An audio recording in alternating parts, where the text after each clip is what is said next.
2026-27 సంవత్సరానికి 45 లక్షల మిగులుతో 2712 కోట్ల 65 లక్షల అంచనా బడ్జెట్ ను ఉమ్మడి తూర్పుగోదావరి జిల్లా పరిషత్ సర్వసభ్య సమావేశం ఆమోదించింది. ఉమ్మడి తూర్పుగోదావరి జిల్లా ప్రజా పరిషత్ 2026-27 బడ్జెట్ మరియు సర్వసభ్య సమావేశం కాకినాడలో జడ్పీ సమావేశపు హాల్లో జడ్పీ చైర్మన్ విప్పర్తి వేణుగోపాలరావు అధ్యక్షతన జరిగింది.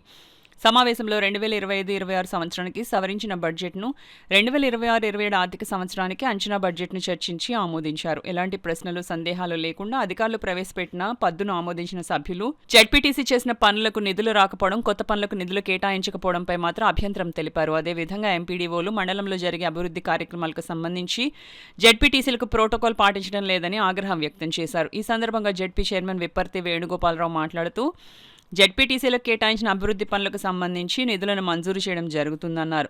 ప్రభుత్వం సూచనల మేరకు కొన్ని పనులు తొలగించడం జరిగిందని వాటిని కూడా కేటాయించడం జరుగుతుందన్నారు. ఈ సమావేశంలో ప్రభుత్వ విప్ దాట్ల బుచ్చిబాబు, డిఆర్ఓ వెంకట్రావు, రాజ్యసభ సభ్యులు పిల్లి సుభాష్ చంద్రబోస్, ఎమ్మెల్సీలు Perabathula Rajasekharam, Kudipudi Suryanarayana, MLA Jyothula Nehru, ZP CEO VS Lakshmanarao తదితరులు పాల్గొన్నారు.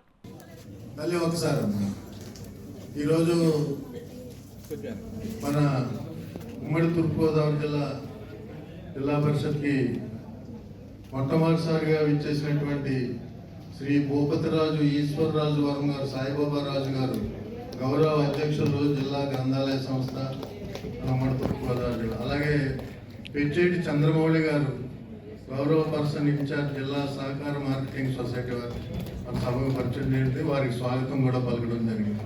Thank you very much. ఇప్పుడు నెక్స్ట్ మనం మామూలుగా బడ్జెట్ సమావేశంలో బడ్జెట్ను ఆమోదించుకోవడం జరిగింది. ఈనాటి మన జిల్లాలో అమలవుతున్నటువంటి ప్రభుత్వ పథకాల అమలు తీరు, వాటిపై ఉన్నటువంటి అభ్యంతరాలు, ఇతర అంశాలను చర్చించుకోవడానికి ప్రారంభిద్దాము. ఆల్రెడీ మిగతా అన్ని ఇచ్చడం జరిగింది. ప్రజెంట్ పెండెన్సీ ఓన్లీ 10 కోట్లు 50 లక్షలు వచ్చిందండి. 45 కోట్లు ఒరిజినల్ శాంక్షన్స్లో 30 కోట్లలో 20 కోట్లు ఇవ్వడం జరిగింది. 10 కోట్ల 50 లక్షలు పెండింగ్ ఉన్నది. అది కూడా ఇప్పుడు మార్చ్ లోపు మనకి ఫైనల్ క్వార్టర్ మనకు రావాల్సి ఉన్నాయన్నమాట. ఈ బడ్జెట్ లిస్ట్ రాగానే క్లియర్ చేస్తాము. సో మన చైర్పర్సన్ చెప్పినట్టుగా, సార్ చెప్పినట్టుగా కొత్త వాటికి, పాత వాటికి పేమెంట్ లేనప్పుడు కొత్త వాటికి ఎందుకని మీరందరూ కాంట్రాక్ట్ ముందు రావట్లేదు. మాకు గత వర్క్ చేసామంటే బిల్స్ రాలేదు, మళ్ళీ జడ్పీ వర్క్స్ మేము టేకప్ చేస్తే మాకు బిల్స్ రావు కదా అని ఆవేదన అయితే ఉందని మీరు చెప్తున్నారు. సో ఇప్పుడు దాని గురించి మనం ఈ రీసెంట్గా ఒక 5 కోట్ల పైన మనం రిలీజ్ చేసాము. ఆ డబ్బులు కూడా అన్ని పడిపోయాయండి. ఎందుకంటే సీఎంఎఫ్లో ఒక్క రూపాయి కూడా మనకు పెండింగ్ లేదండి. జడ్పీ తరఫున మీ ఆర్డర్ పెట్టినా పడ్డది, ఇది పడ్డదండి.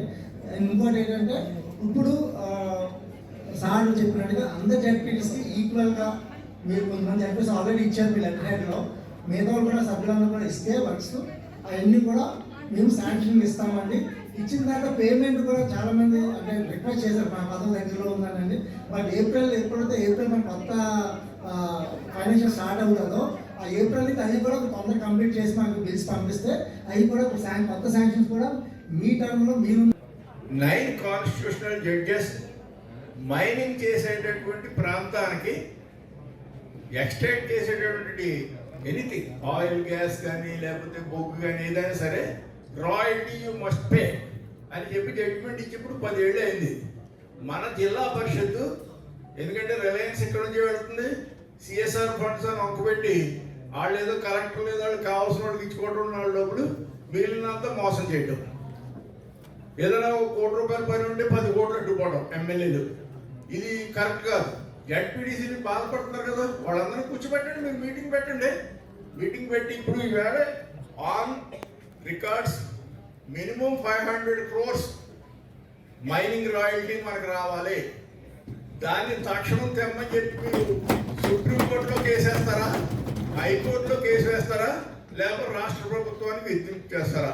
చేసే ఫండ్స్ అన్ని కూడా ఇమీడియట్గా జడ్పీటీసీలకి ఇవ్వండి. They will down. మనకు అది మిషనరీ కాబట్టి తేడాలు వస్తుంటాయి. దాన్ని మార్చుకోవాల్సిందని మార్చుకోవాలి, రిపేర్ చేసుకోవాల్సిందని రిపేర్ చేసుకోవాలి. అయితే నేను నిన్న ఇక్కడికి వెళ్తే నవంబర్ 1వ తారీఖు నుంచి ఈ స్కీమ్ మొత్తం డిఫెక్షన్ అయింది, పడుకోబెట్టిస్తాను. అప్పుడు దాకా కూడా చూసుకుంటే గత 4 సంవత్సరాలు బట్టి మనం చూసుకుంటే ఈ స్కీమ్ 4 సంవత్సరాల పరిస్థితి ఏంటి అని చెప్పి నేను ఒక రివ్యూ చేసుకుంటే 4 సంవత్సరాల్లో కూడా ఎప్పుడు 20% దాటి డ్రింకింగ్ వాటర్ అక్కడ ప్రజలకు ఇచ్చినటువంటి పరిస్థితి లేదు. కాంట్రాక్టర్ కూడా బిల్లు ఏ సిస్టమ్ వేస్తారంటే ఎన్ని లీటర్లు నీరు ఇస్తే దాన్ని బేసిక్గా ఎలా కొలమానం చేస్తారంటే కరెంటు మీటర్ను బట్టి ఆ మీటర్లో ఎన్ని యూనిట్లు కాలితే ఎంత వాటర్ వస్తుంది, డిశ్చార్జ్ ఆఫ్ వాటర్ని క్యాలిక్యులేట్ చేసి ఆ మీటర్ యూనిట్స్ని